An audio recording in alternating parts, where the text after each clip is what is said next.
Tapi tidak berarti bahwa dengan tidak adanya visum maka peristiwa pemerkosaan atau pelecehan seksual ini dianggap tidak terjadi atau tidak benar atau tidak benar tidak terjadi itu. Karena itu ada hanya salah satu alat bukti. Ahli hukum pidana sebut hasil visum tak bisa jadi bukti tunggal pelecehan yang dialami Putri Chandrawati. Tim kuasa hukum Putri Chandrawati menyinggung soal pelecehan saat menghadirkan saksi ahli hukum pidana dari Universitas Hasanuddin yakni Said Karim pada Selasa 3 Januari 2022. Dalam persidangan tersebut, tim kuasa hukum Putri Chandrawati yakni Febri Diansyah menanyakan soal pentingnya hasil visum dalam membuktikan kasus pelecehan. Apa konsekuensi jika korban pelecehan tidak melakukan visum? Atau ada bukti lain sebenarnya yang bisa membuktikan adanya pelecehan?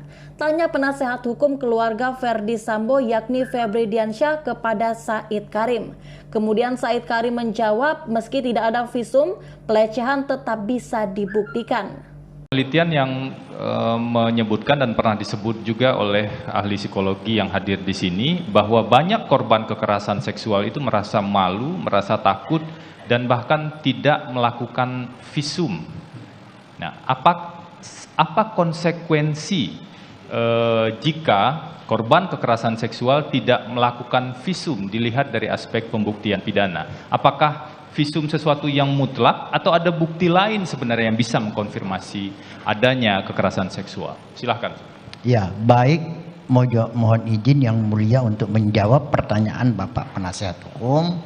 Kalau menurut pendapat saya bahwa visum ini adalah memang merupakan salah satu bukti yang dapat membuktikan terjadinya tindak pidana katakanlah kekerasan seksual atau tindak pidana pemerkosaan.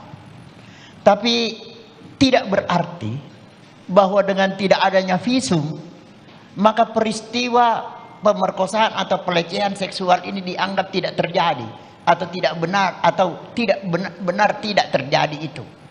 Karena itu ada hanya salah satu alat bukti. Ya, kita tahu bahwa untuk membuktikan suatu perkara pidana kita kembali kepada alat bukti sah dalam perkara pidana sebagaimana yang diatur di dalam pasal 184 KUHP, mulai dari keterangan saksi, keterangan ahli, surat, petunjuk, keterangan terdakwa. Jadi kalau misalnya visum tidak ada, maka mungkin ada alat bukti lain yang digunakan untuk memberi penguatan tentang pembuktian terjadinya tindak pidana tersebut. Demikian pendapat saya.